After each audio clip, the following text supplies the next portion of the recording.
Well, yes, because I'm an ESOL teacher, English language teacher, and I teach English to speakers of other languages, people who come from different cultures and speak different languages, and even if they don't speak a word, we still have to teach them English in English. And I think that is the right way, because that is the only way how you can learn. And I believe this is the best way. And I hope you agree with me, yeah? Because if you want to learn the language, it has to be taught in the same language, and you also have to be in the English spoken environment, which is very helpful. So how many of you learned English language at home, and then when you happen to be in the English spoken environment for the first time, you think, God, what language did I learn? What are they talking about? What are they saying? What did they say? Have you been in that situation before? Yeah. Of course, yes. So, and that is normal. And that is an absolutely normal process. And I was exactly in the same situation as you. Even though that I did study English at the professional level, still, you know, if you're not in the English spoken environment, it's difficult. It's difficult, it takes time, it takes a lot of time, it takes a lot of effort, a lot of learning, a lot of learning not only the language, learning lots of things. So what do you think is important to consider when you're learning the language, to communicate effectively? Understand the mindset of people who speak this language. Absolutely. Absolutely. To understand their culture, maybe? To understand their culture. Thank you very much. So you've done my job today at the beginning, at the very beginning. No, unfortunately, no, fortunately, no. Okay, so that is the topic of our today's session, effective communication in English. So what we will try to cover, and of course it's only very limited in time, so it will be a bit superficial, but if you, after the session, if you feel that you would like to learn a bit more, a particular topic a bit more in more detail, or practice a bit more this or another particular language aspect, then I'm happy to do that. And of course, if we have time and if the session is agreed and arranged. So what we'll try to cover, we will try to cover understanding, some understanding of British culture, because it's difficult and it's impossible to understand it wholly. Yeah. So why do we need that? To develop strategies to effective communication. So we will have a look at some grammar aspects and some other language aspects which will help you understand better the meaning, what is conveyed, and maybe, not maybe 100%, in order to be communicate more effectively with the British people. So, small talk. What is small talk and why is it important? And how to make small talk, even with the limited level of English. So it's still possible to have a proper conversation even if your level of English is not high. And we will have a look at the strategies how to do that. So to be able to use diplomatic language, diplomatic softening words. So we will have a look at softening the language. Softening? Softer. Yeah. You make it softer.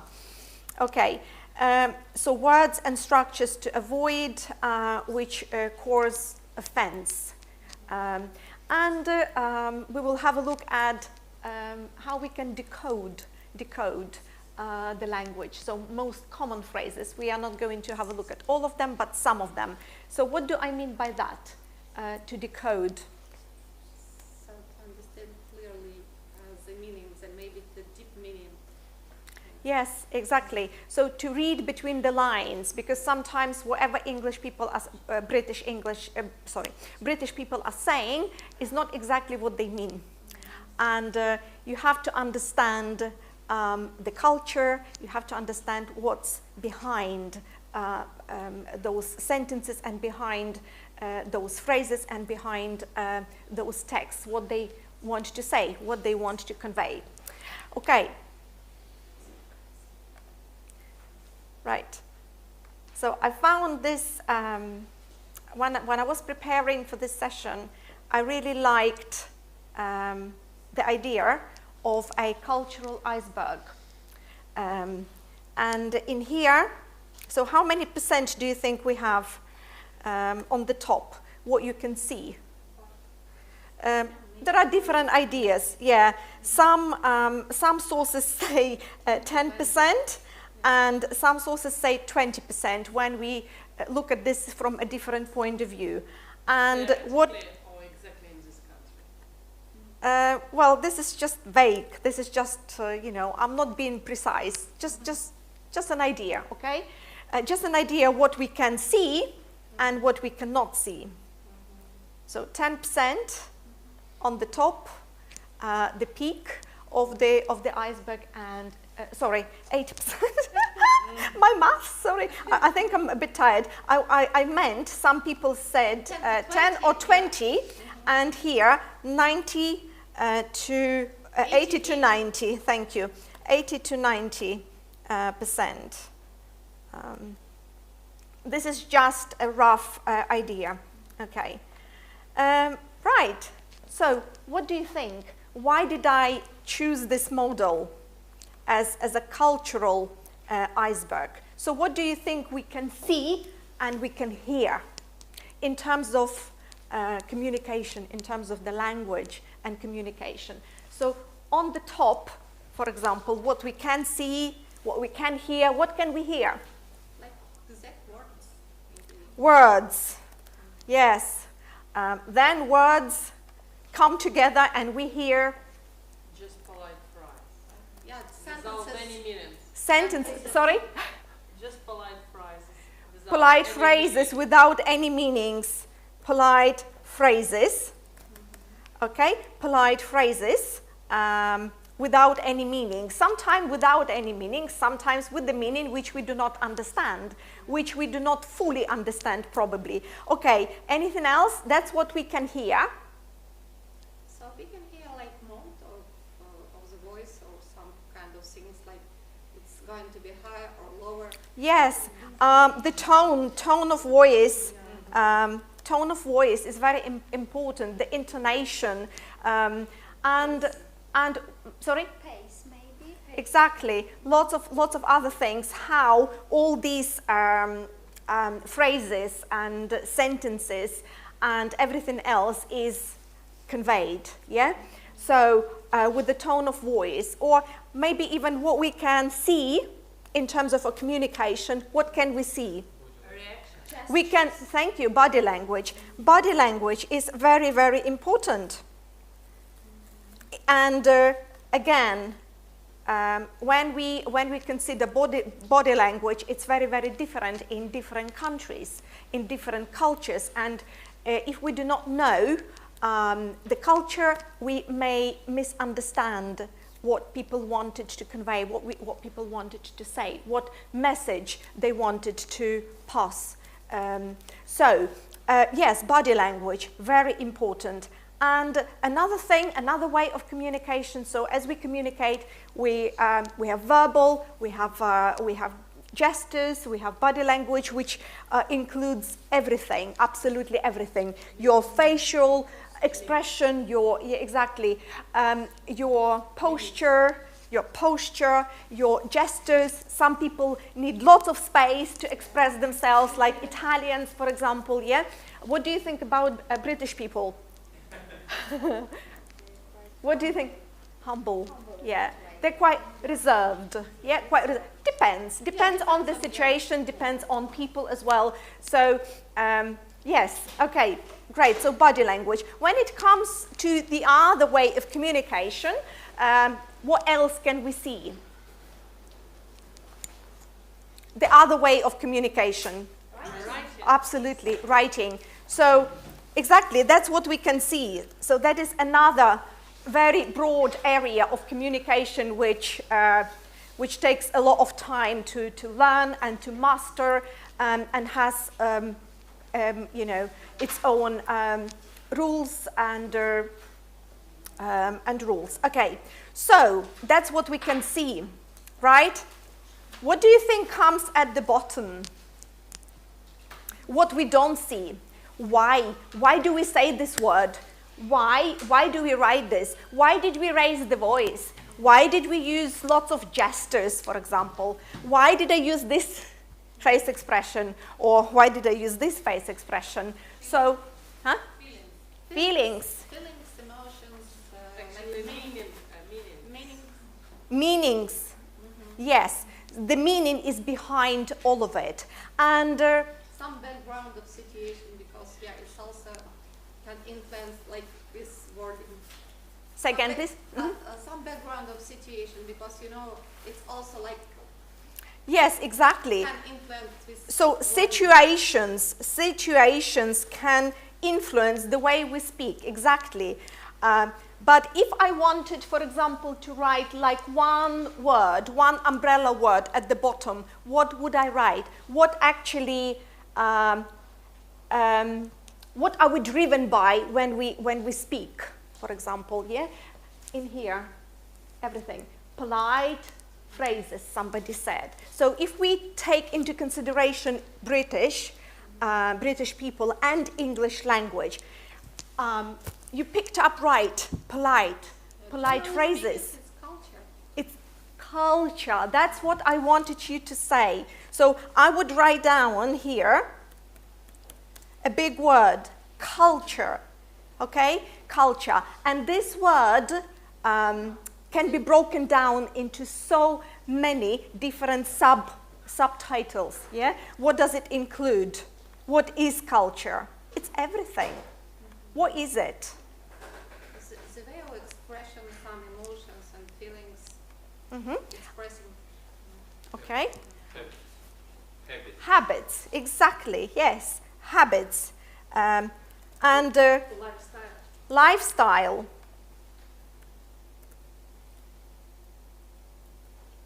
Approach. Attitude. Approach, history, approaches, historical events, history. Okay. Anything else? You know, we are all brought up in families, right? And we are all taught something, you know, by our families and at school as well. And then, you know, as we grow, traditions, absolutely. So habits, traditions. Okay. And what we believe, the principles that we live by. So what do we call those principles that we live by? Beliefs and Religion. No. Beliefs like.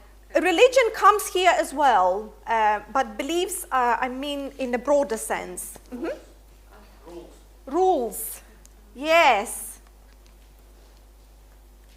Rules, and rules comes values. Thank you. So values comes under the not under. It's an umbrella. So values. So what are British values? What are British values? In terms of what? In terms of what? What are the principles of the British people?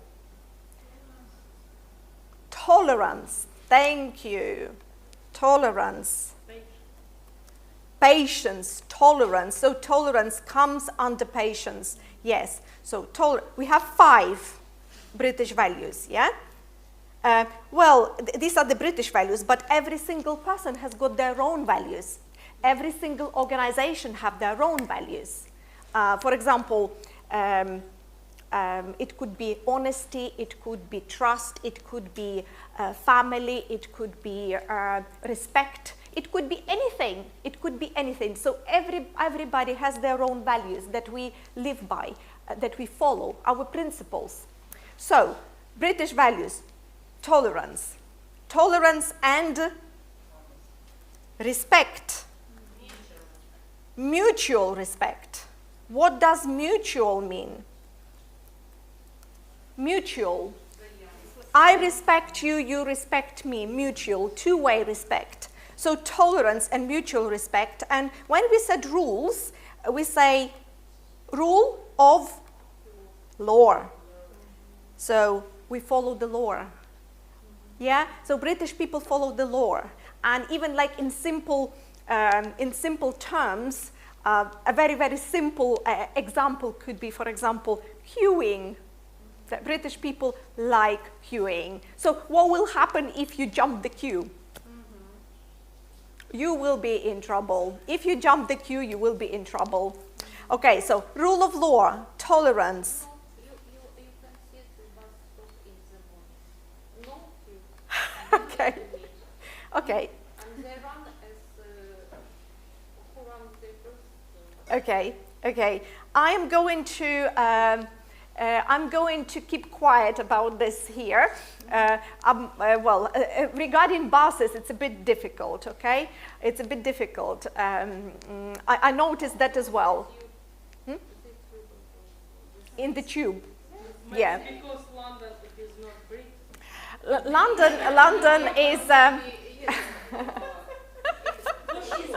okay. Public transport. No rules.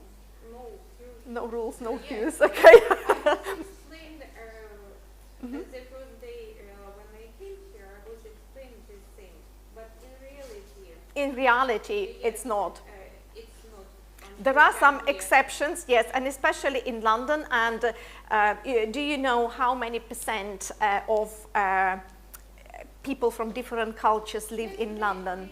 Because English people drive their cars, maybe. Okay. Bicycle. Yes, Okay. there are no queues because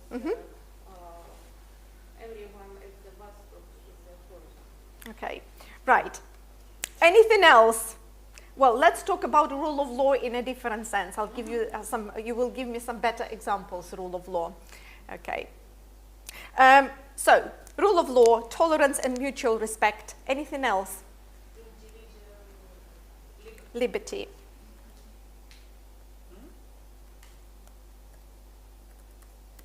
Mm-hmm.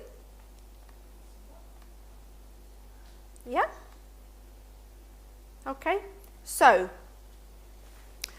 all of this forms and influences the way the British people speak, the way the British people behave, because we can also see how they behave, so their behaviors, right? Okay. Right. This is very, very short. We are not going to go through this in much detail because I would like you to focus more on the language rather than this. But what I wanted you to understand, because it made me think as well. So when I was preparing this session, and I thought, wow, there is so much that we actually have to understand in order to be able, to communicate effectively, to understand the British people. Why do they say this? Okay? Have you ever asked yourself a question? Why are they so polite? What's behind this? Okay? And Finally to be accepted by them. sorry? And finally to be accepted by them. Yes, absolutely. And another thing which is important, it's our world as well. It's our culture and it's our way we were brought up, and our beliefs and our attitudes and our values, because the way we see the British people and the way we understand them also depends on how we see it.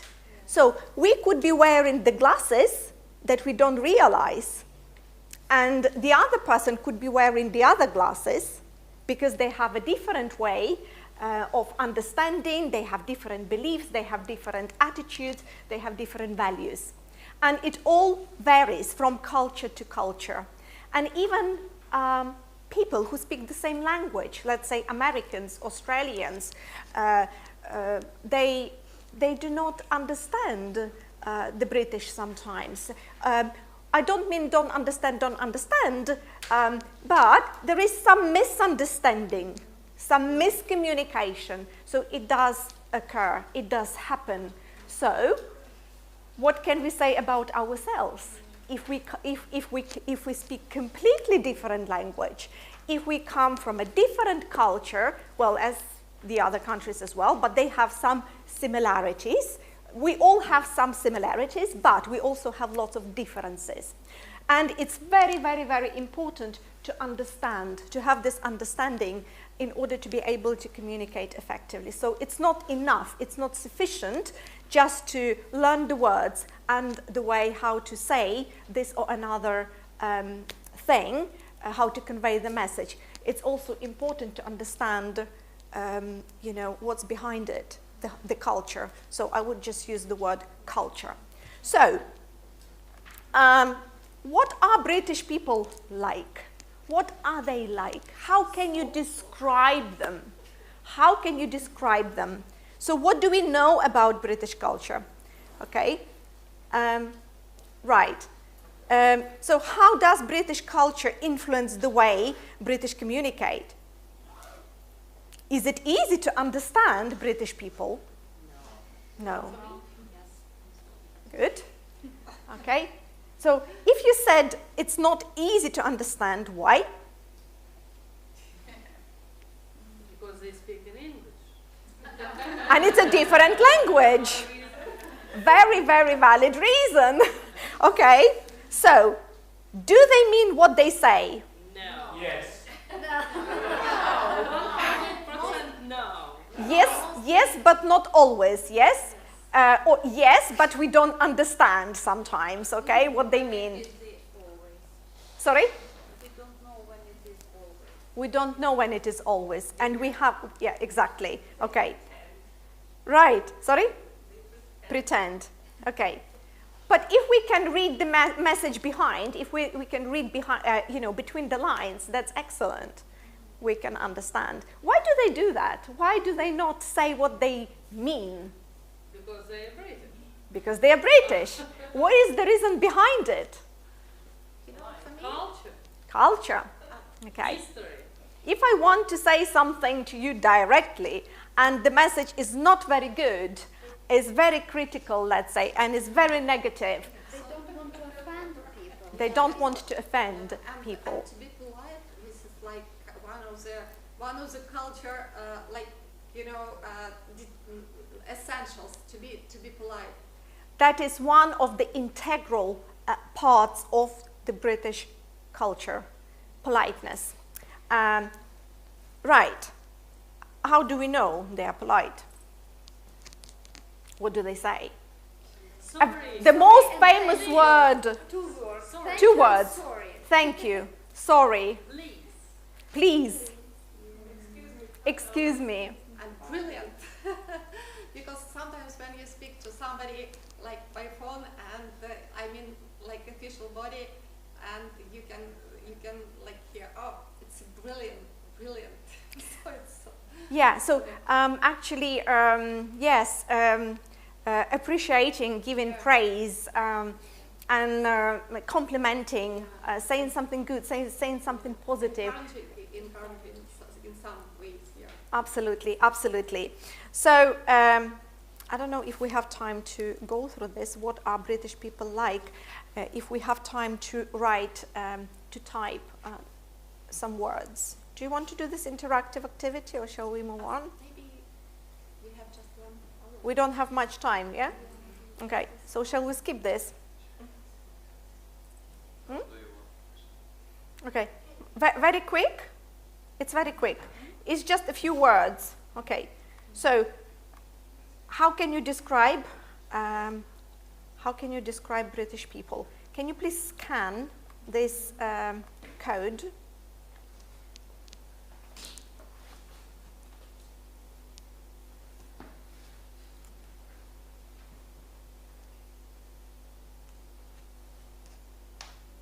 And I just want you to write some words. If you don't know English words, you can write Ukrainian words, no problem.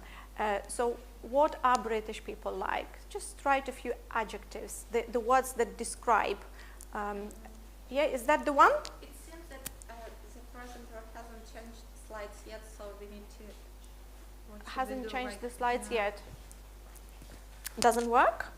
In my case, yes, I'm not sure. Maybe. it's What not can you working. see? Doesn't work? It's working. Mhm. Okay, maybe it's not Okay, working. let me see if I have it in a different format here, and whether I will be able to open it here. Okay, do you want to try here? I'll present it probably, and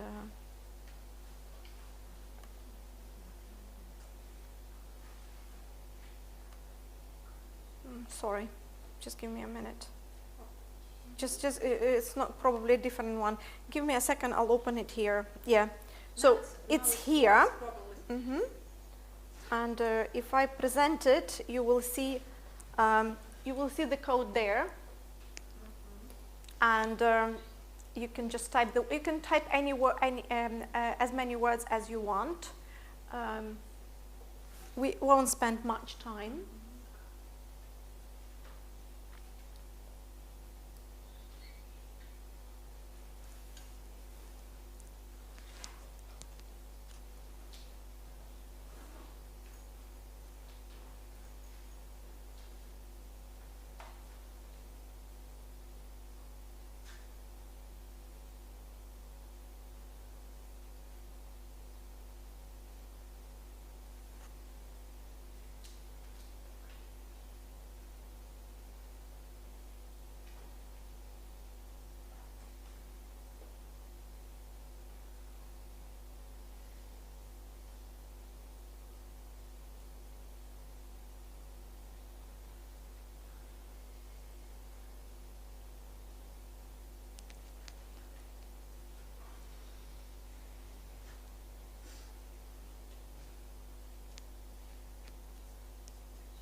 Done?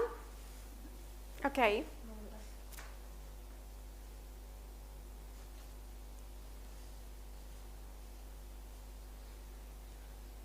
Okay. Can I just have some responses, please? Just say 1, 2 words. Enough. Welcoming. Welcoming. Alyssa. To talk about weather. They like talking about the weather. Yes, Victoria. Ivan. They like to drink tea. Okay. Victoria. For me, the hidden, kind of. Sorry. Hidden, kind of. I cannot read it. Yeah. You cannot read them. Okay. So difficult to read, difficult to understand. No. Yeah. You hide the what? Yeah, I'm hiding. You can maybe just use Mm. front. Okay. Screen. Anyone else? I noticed that British people like nature, so they save nature. Mm-hmm. Ihor?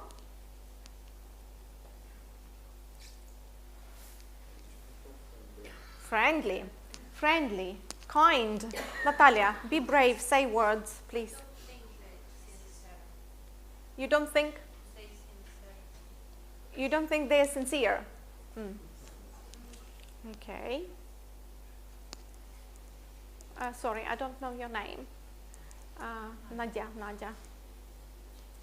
Okay. They're very reasonable.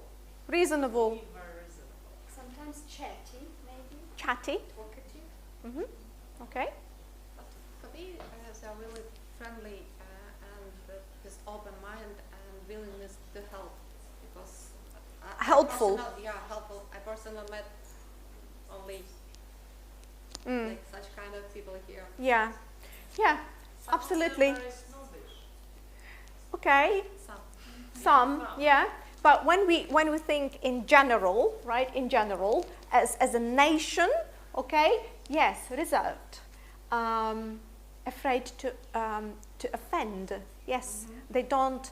They don't like to offend someone. Yeah, they are worried about offending somebody. So that's where their politeness comes from, because they don't want to offend another person. And have you ever asked yourself the question, why? Why do they not want to offend somebody? Because they try to escape conflict. They try to avoid conflict. They try to avoid confrontation. Yes, that's true. So, may I ask, okay, do we have British people here? It seems that.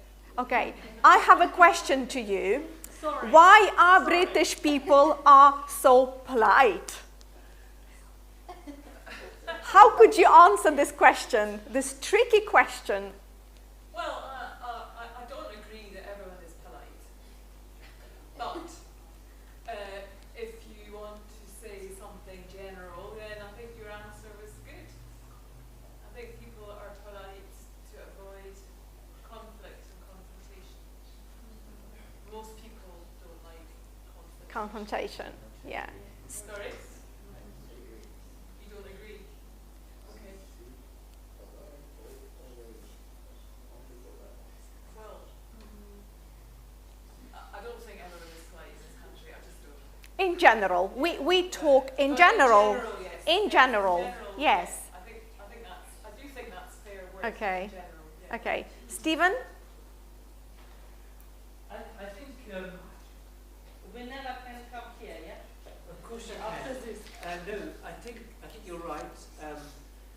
There is a sort of in the English we have this phrase called the stiff upper lip, of being a little bit proper. And in that sense, you wouldn't say something that was a bit blunt. Mm. Now that's changing a lot, and young people are young people all over the world. I find Ukrainians quite forward, quite honest, quite direct, Yeah.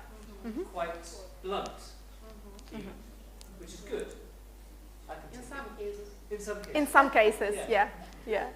Okay, thank you. Thank you for your... Tea. I like whoever cooked tea. Because in Yes. the UK, tea solves all problems. Absolutely. And Yes. If you're crying, would you like a cup of tea? Yes. How many cups of tea do the British people drink a day? Me about 5 or 6. Okay. White. Plenty. No. Yes, Black tea. Morning, for breakfast. exactly. So a cup of tea is not just the tea. It's not just a drink. It's a cultural, an integral part of culture, and it's a remedy for everything. It's a remedy for everything and for everybody. Okay, so I asked this question to a few more British people, and I also read some articles about why British people are so polite. Why? What's behind this? Yes, you're right. They don't like conflict, they don't like confrontation, and they don't like awkward situations. So they don't like to be in those awkward situations, and they don't want to create that awkward situation to anybody else. Why do they do that? So what do they say? Very often, sorry, the word, a very, very common word. Why do they say sorry even if it's not their fault? Yeah? So they don't like to make somebody feel awkward, because they don't like feeling and being in awkward situations themselves. So they are considerate of other people's feelings. So first, they think about other people as well, because they don't like being themselves in those awkward situations. So that's why they try to smooth the situation. That's why they, even if it's not their fault, they try to avoid conflict and use the language that would smooth the conflict or an awkward situation. Yeah. So you want to treat the other person in the way you want to be treated. And how do you want to treat the other person? With respect. And what is respect? Is one of the values. Yeah? Is one of the... From the very young age to be respectful to others. Absolutely. Yes. Okay. Thank you very much for your responses. And I think we should continue. How do I exit this? Okay. Exit full screen. Okay. Right. So are British people too polite? Okay. It's impossible to be too polite. It's impossible to be too polite. Yes. To be So- too rude, really impossible, but not too polite, that's for me. Yeah. Okay. So the British people take pride in their politeness. So in 2015, research on politeness in cultures, the UK ranked top in the European cultures to express appreciation. Yeah? Like brilliant. I really appreciate what you've done. Thank you very much. Okay. So let's have a look. And as I've said, one of the things that they would like, to do is just to make the other people comfortable, yeah, comfortable, and they avoid awkward situation. So they don't like feeling awkward themselves, and they want the same for the person they are communicating with. So British society values that its members show respect, yes, without imposing on someone else's personal space, yeah, and without drawing attention to themselves. Okay, right, so how do British people express their politeness? And as you've already said, the most common words: sorry, excuse me, please, thank you. So these are the words that we cannot imagine English communication without. And do you know how many times an average British person say sorry a day? 100. Plenty, okay. 1,000. Well, a lot. Some people use it 20 times, but I don't think this is true. I think it's more than that, because it could be, I think that within probably a few minutes they could use the word sorry so many times. Especially, yes, exactly, in the tube. Okay, so is it enough to say just sorry, please, thank you, and you're welcome, to sound polite, to be polite? It's better than nothing. Is better than nothing, and especially if you are a beginner, if you've just started learning the language, this is a must, of course. Smile, that's the most important thing. And they don't bring up awkward Topics for discussion, that's another thing. That's very, very, so they are very considerate of the other people's feelings as well, and they don't want to offend, and they are sensible, they are, so they show understanding, empathetic as well. Thank you, very good word. Okay, so coded speech, what is that? So the British like to feel comfortable even when disagreeing, okay? So they like for everything to go smoothly in terms of the language without creating a stir or getting on the wrong side of someone. So this is why inconveniences are wrapped up in friendly words. So everything, whatever they have to say, something very unpleasant, maybe to the speaker, they wrap up. Wrap up, cover. They cover everything in friendly words. So, and this is called coded speech. And poor foreigners, as us, have to decode that language, have to say, okay, what do they really mean? Okay, what did they say? It's No? Fair. It's not fair. It's not fair. Of course it's not fair. Okay. So let's have a look at some examples that will give you an idea of this style. Yeah? Okay. Right. So, for example, apologizing, right? So there are so many ways how you can apologize. And these are just the, well, you are all familiar with all this language, but let's have a look at the difficult ways. Let me have a look. I've just got the, okay, decoding, yeah, because I touched that topic, decoding. So do British people say what they mean? What do they mean what they say?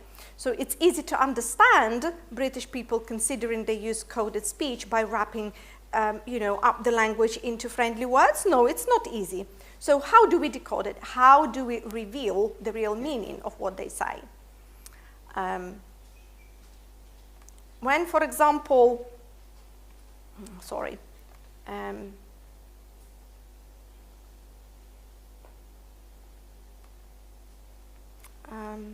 right. Sorry, I just skip a bit. Okay, here you go. So what the British say, what they actually mean, and what the others understand. I'm just going to cover this so that we try to think and try to guess the meanings. Okay, so can you see the sentences on the left? Yeah, okay. So, Alessa, do you want to read the phrase, the first one on the top? I don't agree with you. I hear what you say. I hear what you say. Any ideas what this means? It's nonsense. I disagree, actually. I disagree. I disagree. Okay. Okay. So, okay. I have added something. Can you see this moving phrase over here? I've added this, okay? And this table has been taken from one article. So there are many different ways, different variants, different equivalents, I would say, meanings is the better way to say, how you can interpret, you know, what they say. And when I showed this to a few British people, okay, they corrected it slightly, okay, and that is the correction on the top. So whatever I had in this table already there, taken from the article, I disagree and do not want to discuss it further.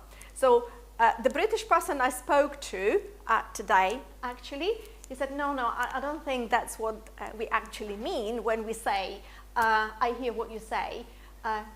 He corrected that and gave me another, you know, meaning. Not meaning, the meaning is the same, but slightly softer, I would say. So he softened this, okay? He said, oh, this is very rude. And then he softened it. So he did exactly what I am trying to explain today, softening the language, making it softer, making it, you know, nicer, more polite, okay? So he said, I hear what you say, means I respect your opinion, but I disagree, okay? I respect your opinion. So again, all these values are present in every single, you know, type of communication, the way they communicate. What we understand, what the other people from different cultures understand is, oh, he accepts my point of view. So I hear what you say. So we would misinterpret, we would misunderstand. He accepts my point of view. He agrees. A completely different meaning, okay? And this is, by the way, a very common phrase. Very common. Very, very common. Okay, let's have a look at another one. Ina, with the greatest respect. With greatest respect. What humble but correct opinion. I I think you are an idiot. Okay. But what we think, oh, he's listening to me. Okay? No. Okay. Another one, a very, very common. Okay. So how did it go? How did your presentation go? How was it? It was not bad. Not bad. It was awful. Not bad. So, not bad. What does it mean? It's awful. It wasn't good. It wasn't good. That's your understanding, or is this the true meaning? What do you think? We think it's true meaning. You think it's a true meaning, that it's awful? Yeah. One of the teacher of my daughter in German, she said, "Oh, your result is not ideal. It means that unfortunately my daughter Failed. failed." Yeah. Really? I have to disappoint you. Okay, not bad. Not bad. That's actually good. That's good. That's what the meaning is. When British people say not bad, it means good. Okay, we understand bad, poor. That's poor. Okay, another one, Julie. That is very brave proposal. Uh-huh. That is a very brave proposal. I think it's you are crazy. I think Crazy. crazy is stupid. Very crazy. Absolutely, you are right. You are crazy. You are insane. Okay, that's what they mean. And what do we think? We think, I have courage. To continue. Yeah, absolutely. Okay, now another one, a very interesting one. Quite good. Okay, opposite to not bad. Meaning should be also opposite. If there is good, yeah, that's good. So it should be like it's Not bad. not Yeah. yeah, it's not good at all. It's not good. Yeah, it's not good. Absolutely, a bit disappointing. Exactly, and confusing. Yeah. For us, confusing because we understand word by word. So if you don't know the culture, if you haven't had experience of communicating with British people, that's what you would understand. Okay, so another one. Right, Ivan, do you want to read the next one? I would suggest. I would suggest. I think it means he has another virus of monster or some of. I'm totally disagree. That's why there are another 1 million ways that can be find solution in this case. So do it or be prepared to justify yourself. Yeah, so not exactly, yeah. I mean, you're right, but if they suggest something, it means they would challenge you, and it's not exactly what they wanted to hear, or they have another variant, another option, another suggestion. And what we think the idea, about the idea, but do what we like. Okay, another one. By the way, you know when British people say, "Oh, and by the way," and then they say something. So, what do you think? It's the main idea. It's very important. Yes, it's the main idea. It's not something by the way. It's the primary purpose of the discussion. It's the main idea. And what we may think, if we don't know British people and their culture, that's not very important. Okay, another one. I was a bit disappointed that... It's catastrophe. Absolutely. It's totally catastrophe. I am annoyed, and the British person that I've spoken to today added a point and said, "I'm going to kill you." Okay? That's how bad it is. That's how bad it is. And what we may think the meaning is, it doesn't really matter. Yeah? I was a bit disappointed. So the word "a bit" actually makes what? Makes us confused, right? A bit. It's not a bit. If he's prepared to kill me. Okay. Another one, Very interesting. Again, it depends how you say it. It depends on the situation as well. So it's not 100% if it's just written here. But what do you think this means? Very interesting. Zero interested. But sometimes it can be. Sometimes it can be, yes. That's clearly nonsense. And what we may think, oh, they like it.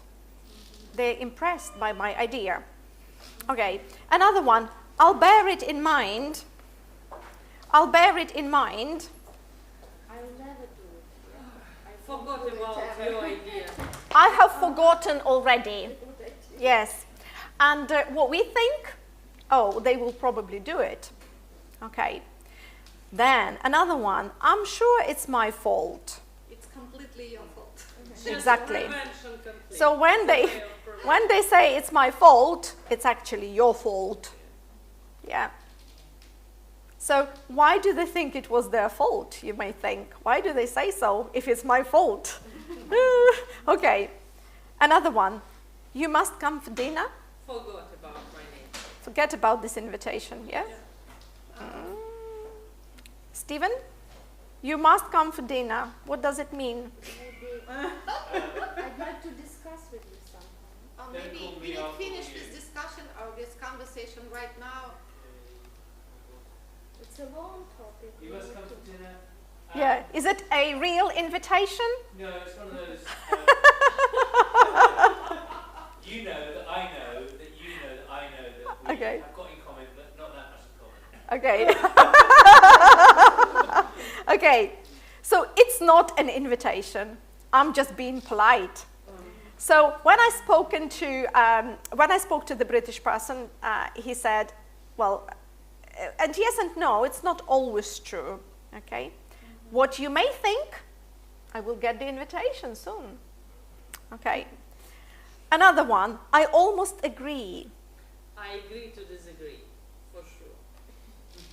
I don't agree at all. I don't agree at all. So he's not far from agreement, that's what we may think. Okay. Another one. I only have a few minor comments. You're going to I read love straight.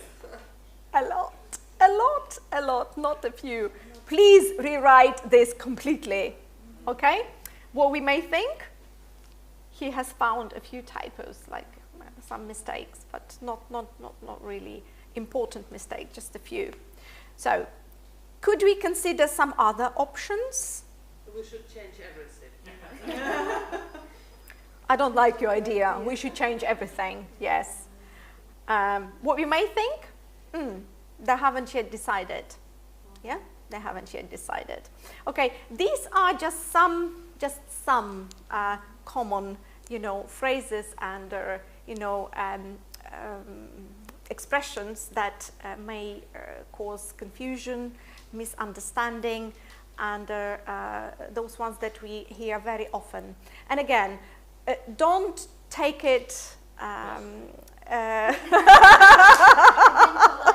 Okay. Don't take it literally, because some of them, like for example, quite interesting, okay, depends. It depends on situations, and it depends on how it's said, what situations it is said, what tone of voice is used, and so lots of things have to be taken into consideration when you hear these words, when you hear these expressions. So it's not always this meaning, yeah? So, sorry?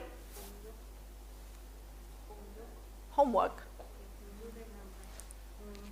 To remember. Oh, okay, yes. I'll share with you the slides, and I will make sure that you have access to that. Okay, right. So, and okay, what we have here. Why did we find it difficult to understand some of them? So, which one of them was the most difficult for you? Like the most confusing from these phrases? From these expressions? Quite good. You should come for dinner. Yeah, you must. Yes, you must come. Yeah, I had lots of invitation. You okay. So you had lots of invitations so far. Okay. Okay. Can I just say, on behalf of all the British people, Yeah. I apologise. That's another example of British culture and being British and being polite. I apologize. So. Prevention international conflict. Okay, right. Amazing, yes.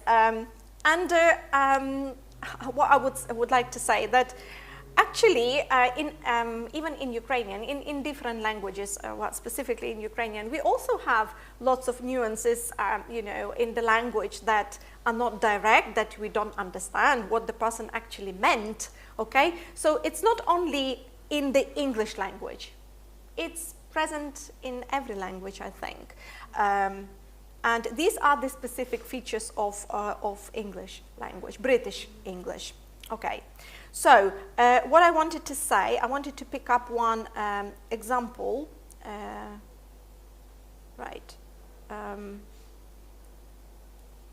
A bit. Where was the sentence with? I was a bit disappointed. Yeah, I was a bit disappointed. So when you say, "I was disappointed," how does that sound? I was disappointed. Depressed. Very depressing. Very negative. Very, very negative. Yes, it's quite strong. And how does it make another person feel? Really bad. Very bad. So, this is the way how people soften, how British people soften the language. They use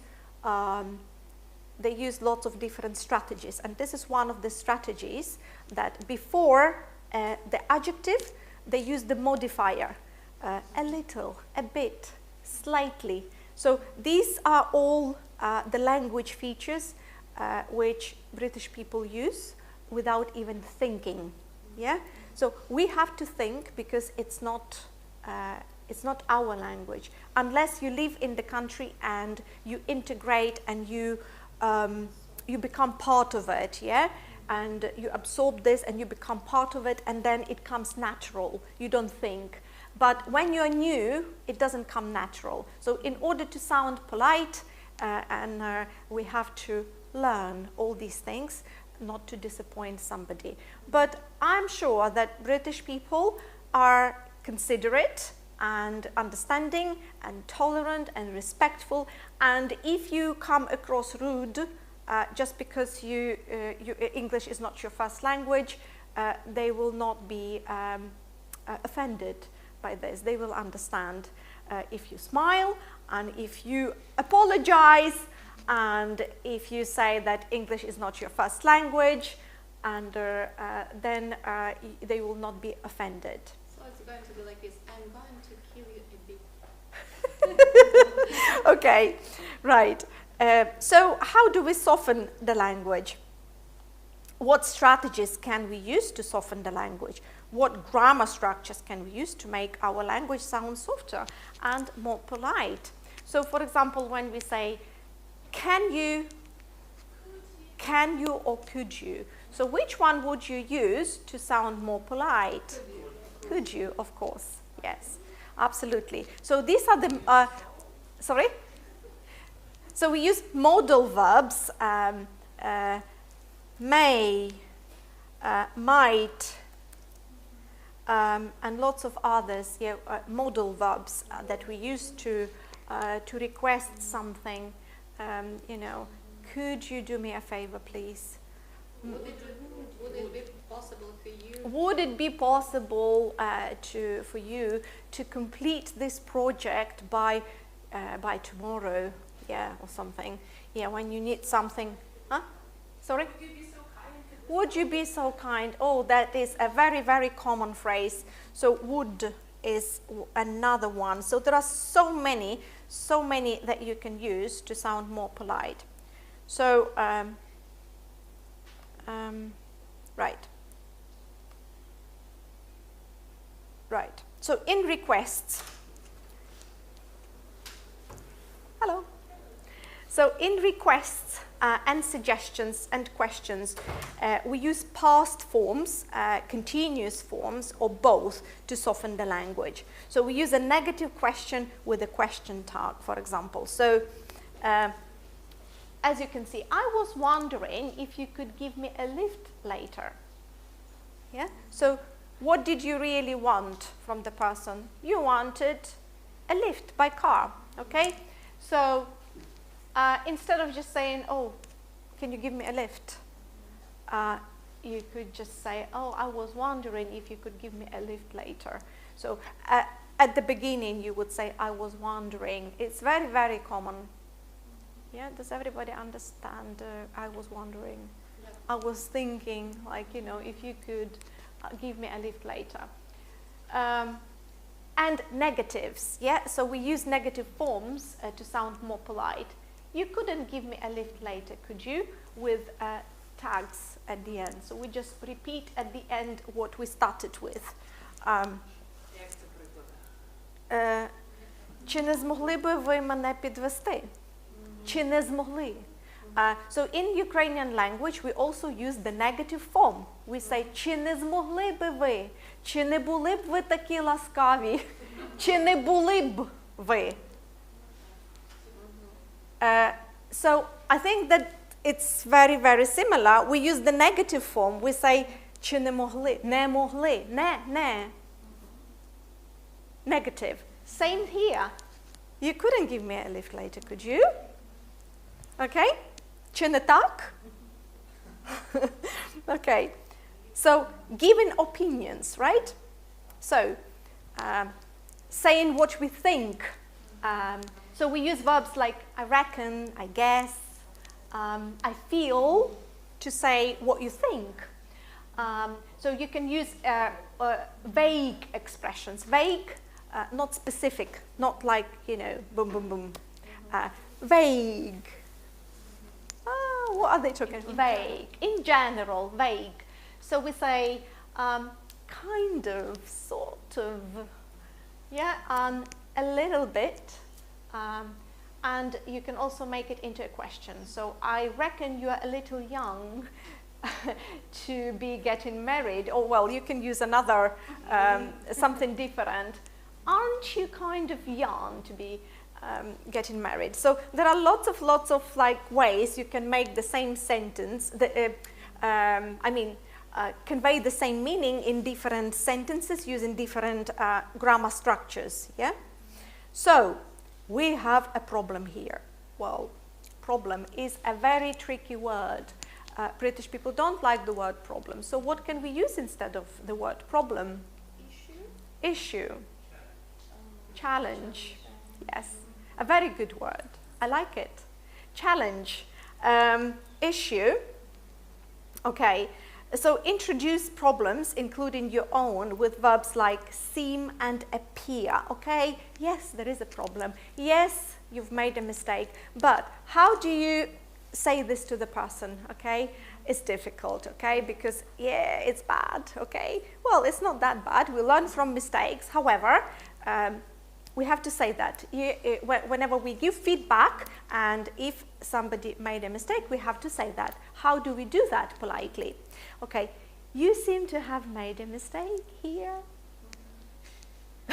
Or you just say... It seems that we need to make some corrections, maybe, yeah? Yes, so, or you've made a mistake here. Okay, as a teacher, okay, I don't have to be that polite to say that a student has made a mistake. It's not a problem because my students know that they learn from mistakes, okay?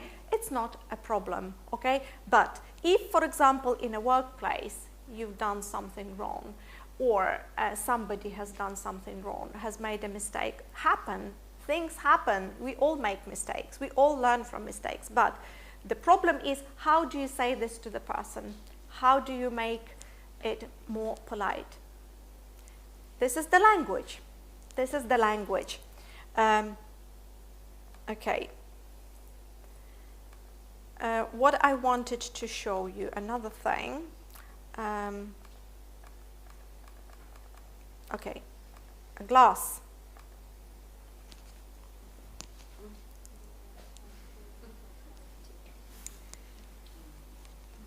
So, is the glass half full or half empty, considering British people and British culture?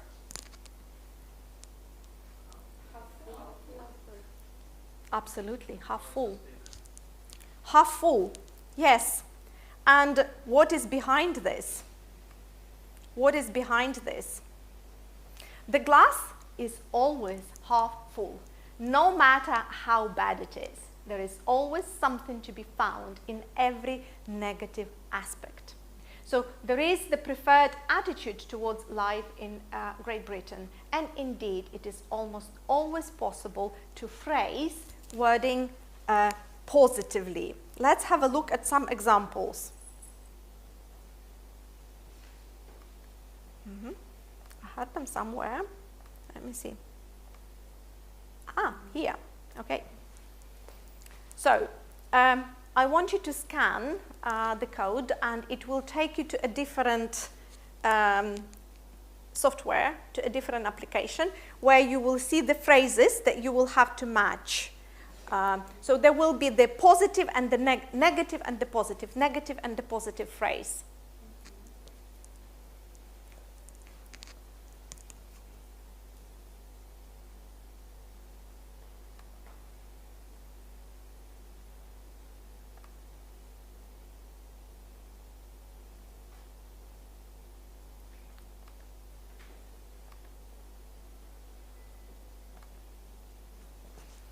And if you don't see, if the font too small, too tiny, you can have a look here probably, or if you want me to read, I can read it to you.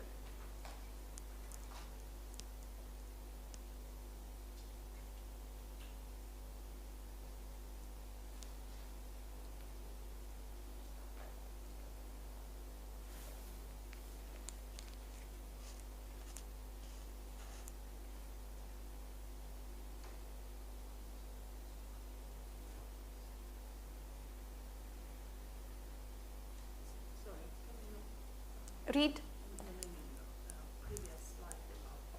Previous. The QR code. Yeah, sure.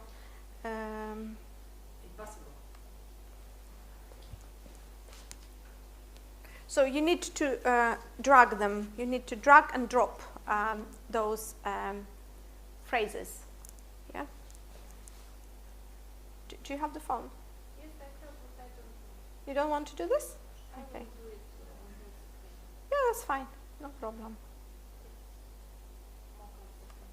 It's easier there, yeah, because it's bigger, yeah.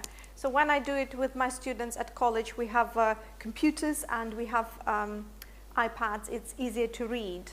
And sometimes when we don't have access, we do it together on the big screen. Oh, that's it. You can have a look at your answers there. Okay, so shall we read it? Right, Christina, okay, who has done it? Okay, I'm still waiting for...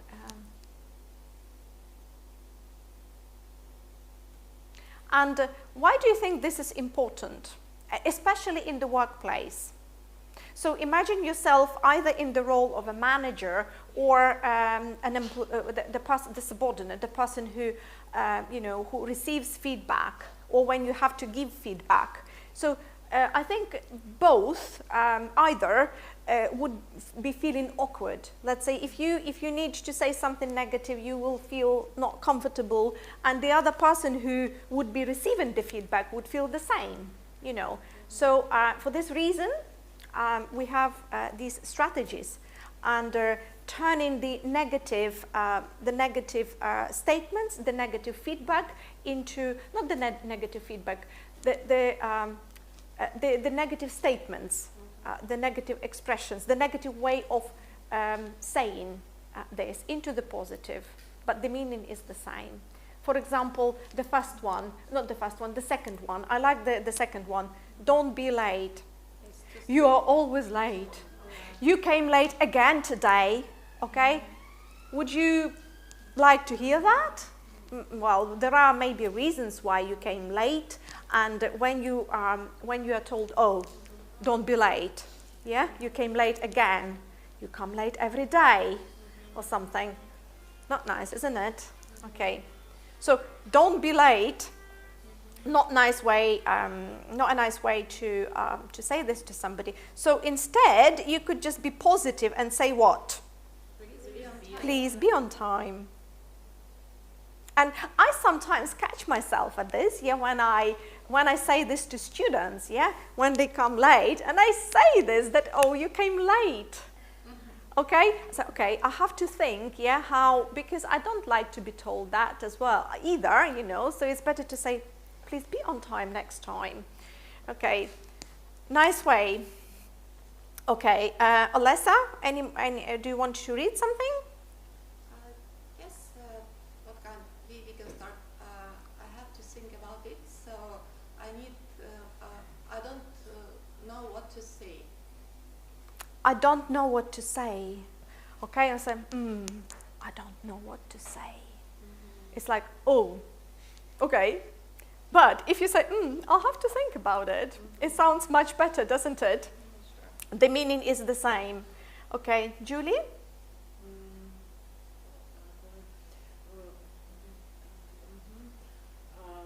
No, I haven't finished the report. No, I haven't finished the report. Where does it go? Well, I have been tired. Yeah. Well, I have been tied up with the project all week. How does Tuesday sound to you? So you just simply explain why it's not finished. You don't say the word not finished, but you just say, I've been busy. Yeah, I've been really busy. I've been tied up all week with the project. And how does Tuesday sound to you? So you don't say that you will finish it by Tuesday. And this is, again, a British way to ask a question. Yeah, so you just give it to them. Okay, how does that sound to you? How does Tuesday sound to you? Okay, next one. I don't know if you can, do you want me to read it? Or do you want to read it, Victoria? Anything? Your ideas were very good. I think they could be put into practice once you have a soft thumb of the project plan. Your ideas were good, but your project plan is badly worked out. Yeah. So nobody wants to hear that your project was bad. So your ideas were good. I think they could be put in practice once you have rethought some of the project plan. So you have to redo something, rethink some of it. Okay. And anyone else? Nadia? We will deliver the goods first thing next month. Mm-hmm.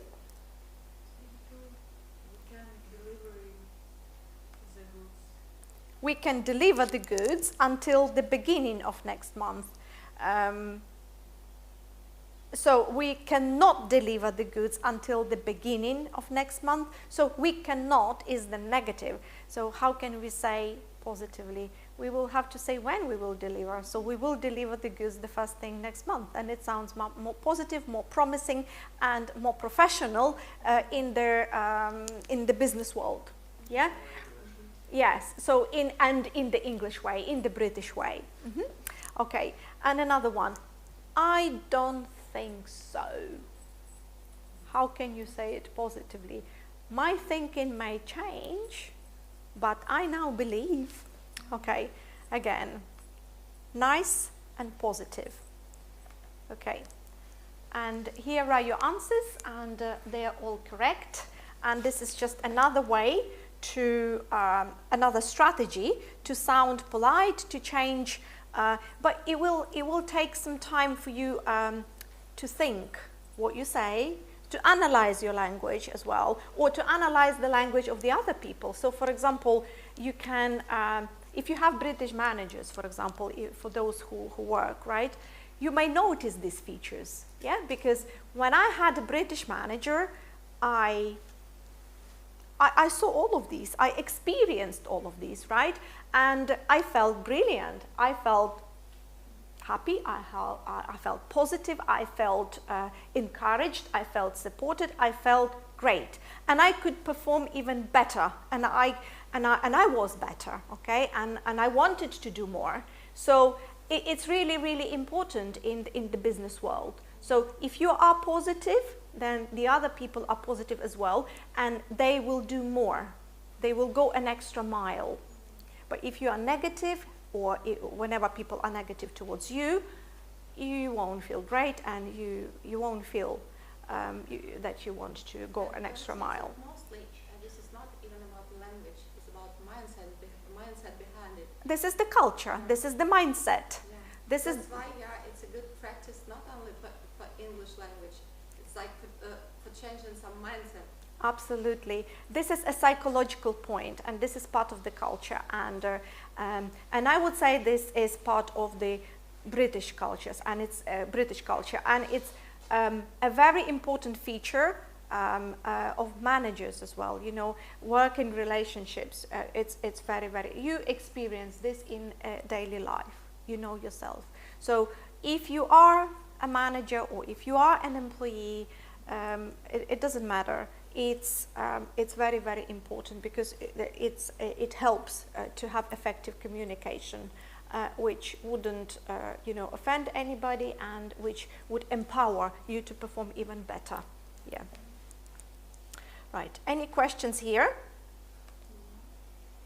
Okay. I'm jumping a little bit because I'm just conscious of the time. So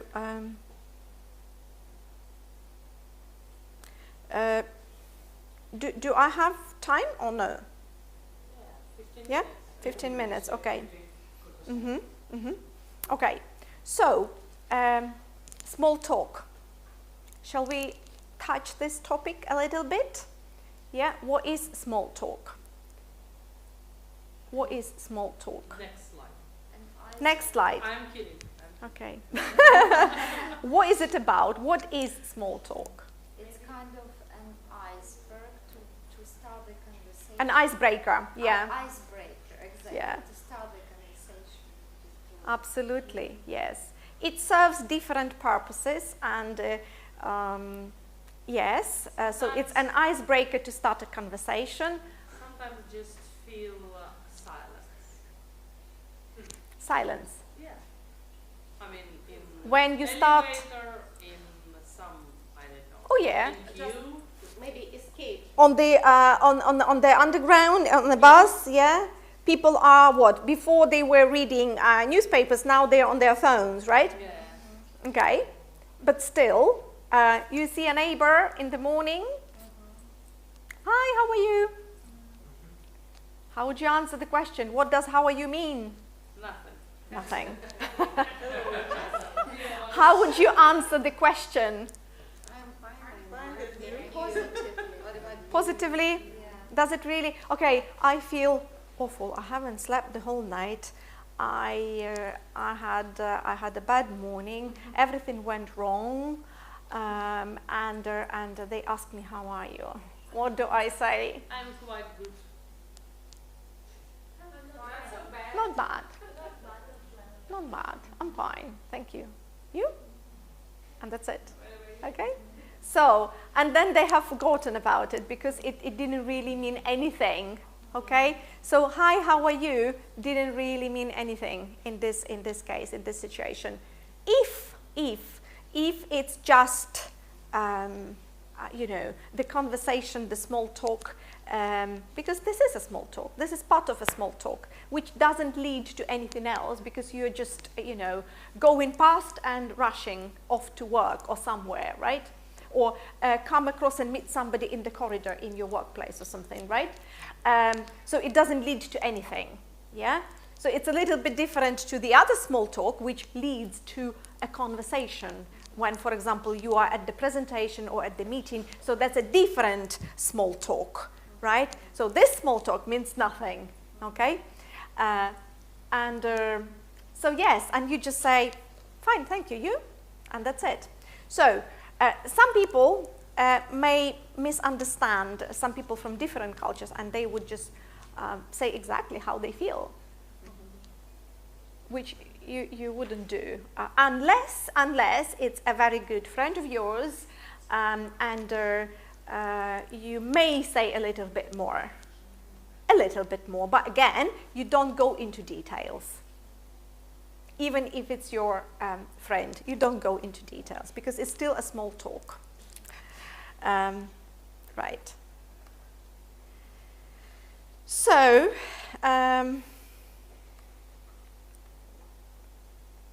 right. So I think that I've already covered that. And so small talk, British weather talk. This comes under the umbrella of a small talk. So what do people mostly talk about in Great Britain? The weather. What do British people talk about? The weather. 40%. Well, why? Why do you think people talk about the weather? Because they are changeable. Okay. Networks seem like, topic. This is absolutely like without plus and minus. So it's just safety to talk. Yes, it doesn't lead to any conflict. It's not confrontational.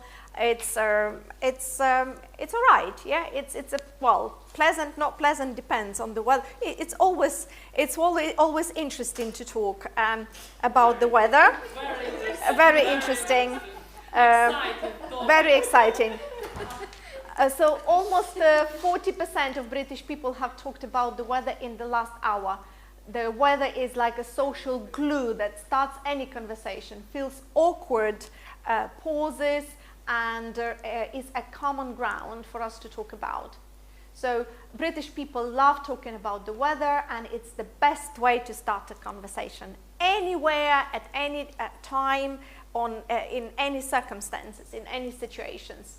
And it doesn't matter whether they've just met or have known each other all lives. Yeah?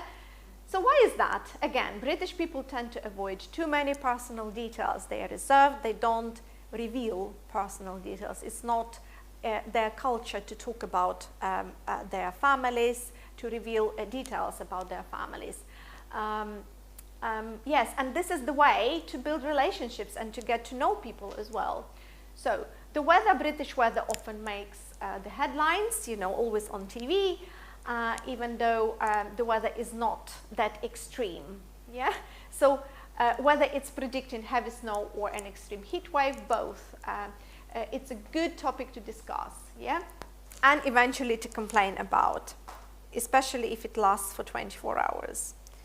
So, and it is also codified, language, custom, habit, ritual, with its own sentence structure as well. If you have a look at the sentence written, it's a bit warm, isn't it? So you don't just say what the weather is like. You use the tag question, saying, isn't it? It's a bit warm, isn't it? And you use the modifier before the adjective to make it softer, yeah, or something. Right. And sorry, we've talked about sorry, but there are so many ways, so many different meanings, what actually sorry means. So do we know when we use sorry, how many meanings of sorry we have? Lots. If you want to have a look, we can have a look later on.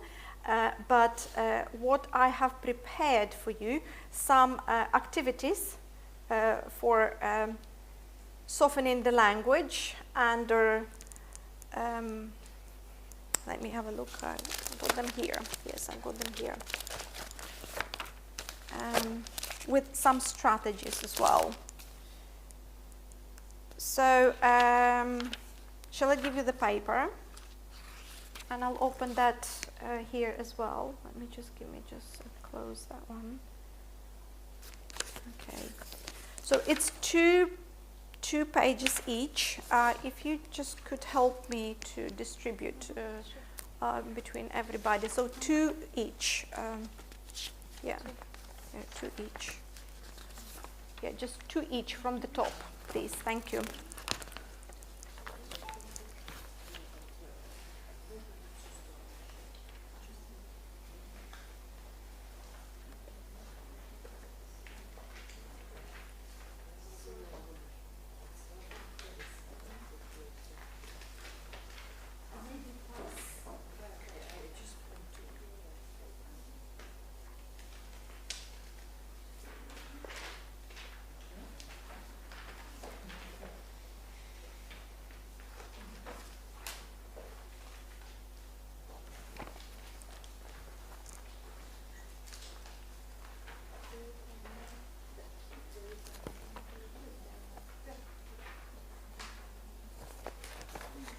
just trying to open the, it just takes forever.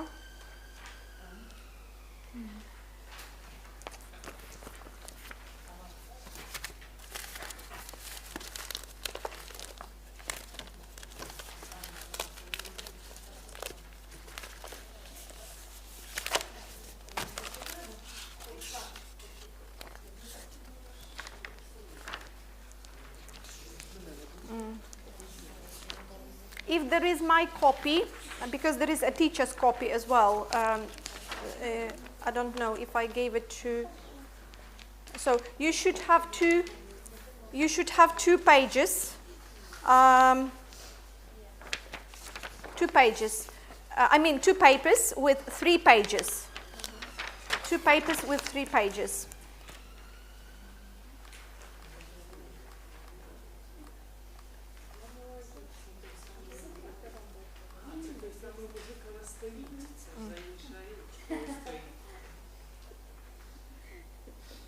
Okay, let me just open that small talk. Which this.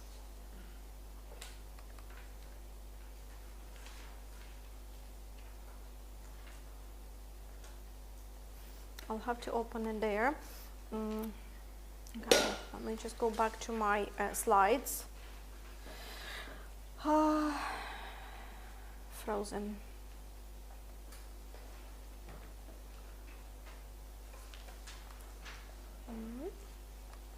Okay, have to open again.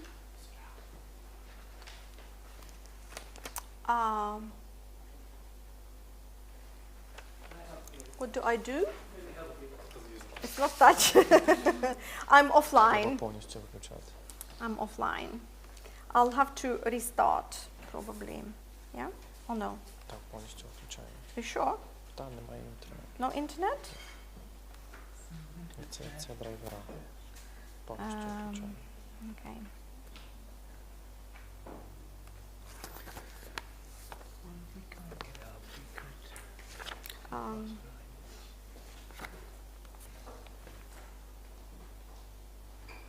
So on this paper, you can see some strategies, some ways you can start small talk, even if you don't have much language, even if you don't know how to continue. And one of the ways is echoing questions. So to make echoing questions, you repeat the verb either to be or an auxiliary verb, or use do in the correct tense if there isn't any auxiliary verb. In the example, it will be, I can speak 3 languages, okay? Then you have to continue talking, right? So because the person said something, so you have to say something in response. What do you say, okay? You can just use the modal verb, can, the one that the person has used, and ask an echoing questions. Oh, can you? And then you say something in response. You can say how many languages you speak, and then you just start talking about the languages. Then another one, they went to Japan last week, or did they? And then you start talking about their journey, their travel, their holiday. So that's just one way. So replying to the statements using echoing questions. So can you please write down the echoing questions to the following 4 sentences? I like pop music. Do you? Mm-hmm.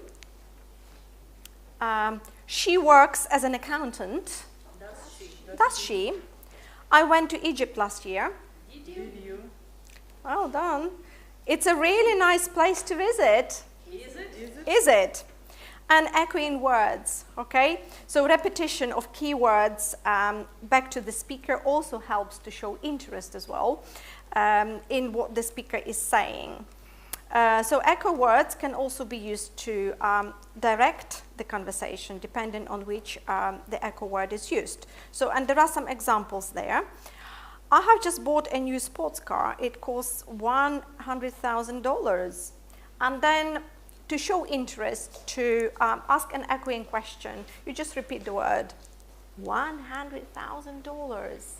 And then you start the conversation. So that is only when, for example, when it's a good strategy actually, because it shows interest, it shows that you are listening actively, and then you, if you don't know what to talk about, you just repeat the last word they said, or you know, ask the echo question. Okay, so reply to the following statements with echo words. B. Let's read them. Olesa, can you read the first one? B. Reply to the statements with echo words. I'm going to Italy. I've just got in you. Oh, so I traveled around. This one you mean? B. Further Okay, down. I'm going to Italy next. Further down. Yeah. Okay. Mhm. I'm going to Italy next week. Mhm. And how would you echo, Ina? Italy? Italy. It could be anything. Italy? Next week? Next week? Okay. It can be you? It could be absolutely anything. Okay. Okay. Next one, Natalia. Do you want to read number 2? It took me. Yeah, it took me 2 hours to get here. 2 hours? You're kidding. Okay, you're kidding me. Yeah. Okay, and then you start talking about traffic and rain and the weather and the other things. Okay, Julie, next one.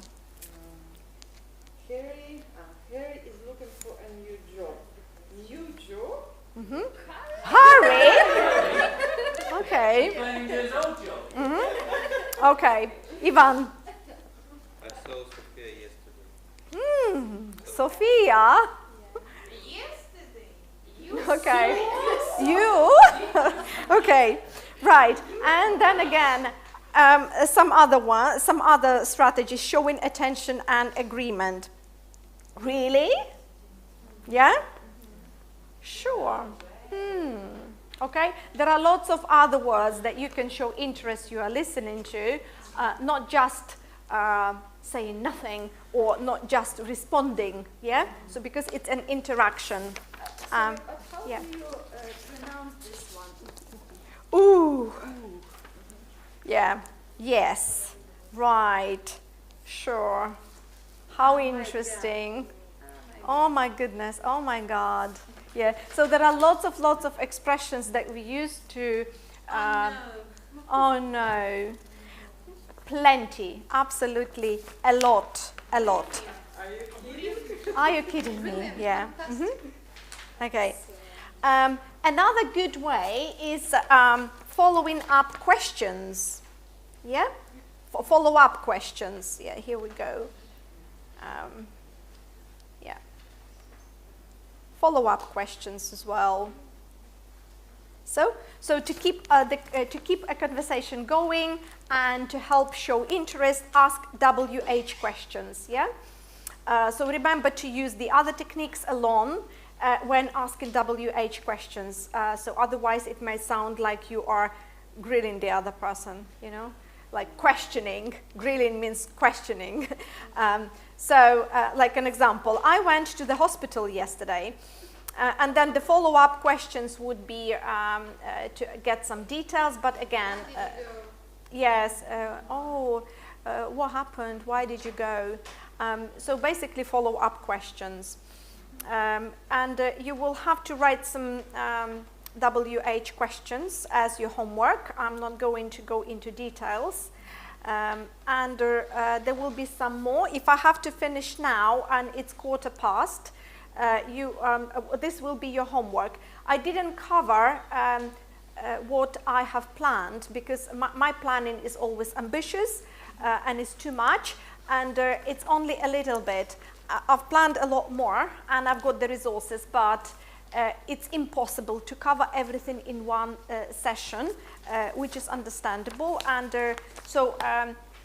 it has to be a separate session. So if let's say you want more language on how to sound more diplomatic, tactful, there are lots of other strategies, you know, more complex, more higher level, and I've got the resources, and I'm happy to do that, to practice this with you here, to deliver this to you. So thank you very much for your participation, for your interaction. I hope you enjoyed it and took something useful and positive. Thank you. Wonderful. Well, listen, can I just ask Helena to translate for me, because I think it's so important that you hear this. First of all, Zoryana, thank you so much. Thank you. This woman has worked all day, and then she comes and does another lecture for 2.5 hours. So that's the first thing. Secondly, well done you. Honestly, all of you for coming. I know you're tired, and it's exhausting. Well, some of you. But I also know that some people may not have understood everything with language. Me. I appreciate that. So if you need other people to say, I didn't understand that, listen on the Instagram live, okay? But also next week we could get you in a smaller group and somebody could be translating quietly as you go along. Can you see? So if you said, I can't come to this group because it's too fast, too English, next week we can adapt. Do you understand? Проблема є в тому, що у нас люди різного рівня, хтось швидко скуплює і йде вперед, і нам важко вибрати цей середній темп, щоб було комфортно і краще знає, нас зараз трошки складно говориться, тому якщо є потреба, то допомагати.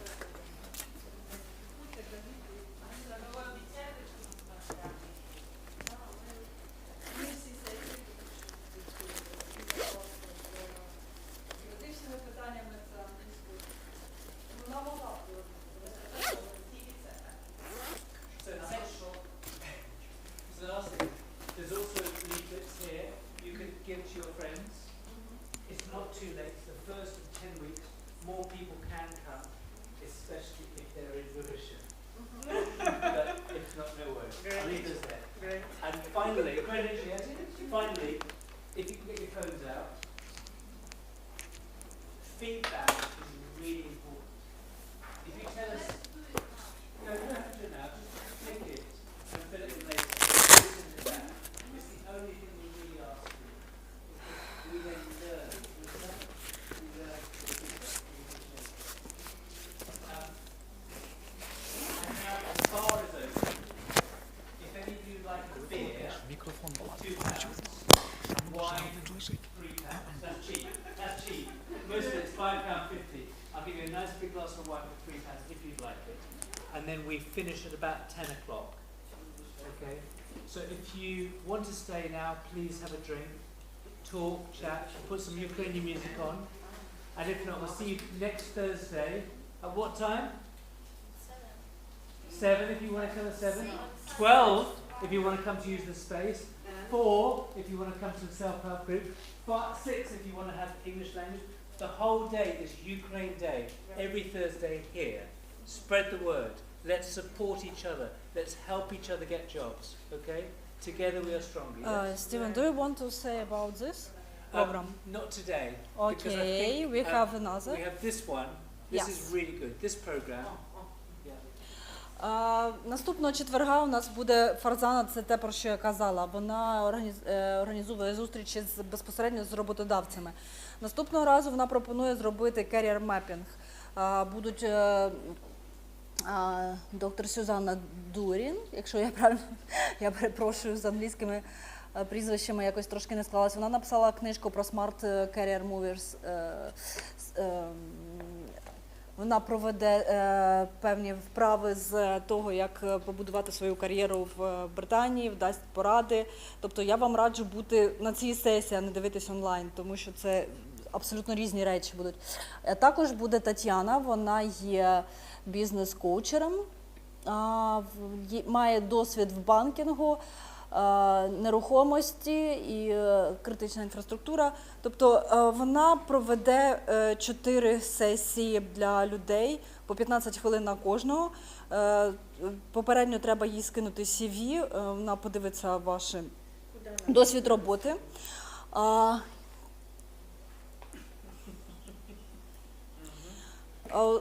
Тут є QR-код Apply for Mentoring. Це якраз посилання на її анкету. Оскільки тільки 4 людини, то треба, хто перший заповнить, той буде приймати участь. І, звісно, той, хто буде тут перебувати. Це наступного четверга. І ще увага, дивіться. Ой. Так. І...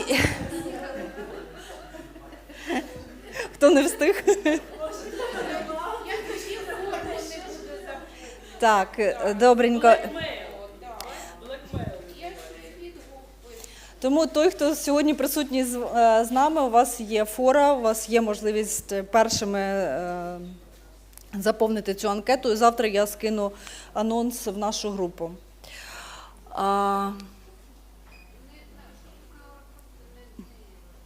Не б'ється? Має бути лінк. Ще зауваження, вони хочуть 3 години. Тобто ми починаємо о 6-й сесію. Без спікінг-клаба зразу почнеться сесія. Це наступний. Так. Тобто не буде CV, так? CV? Абі наступного тижня ще не буде. Вона в 9. Угу. Так.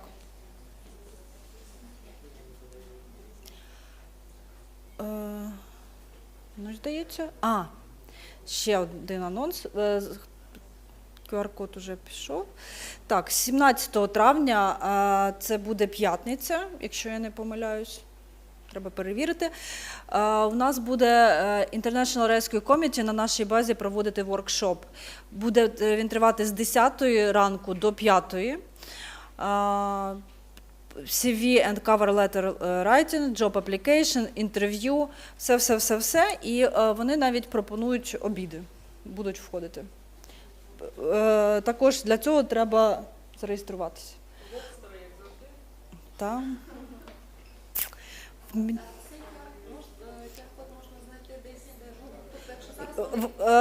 В групі. Хто не є учасником групи, підійдіть до мене, я вам дам QR-код, ви зайдете до нас в групу, всю інформацію я скидаю в групу, вона буде там в наявності. Тому нічого не пропустите. Ну і на цьому наразі все. Чекаємо вас наступного четверга.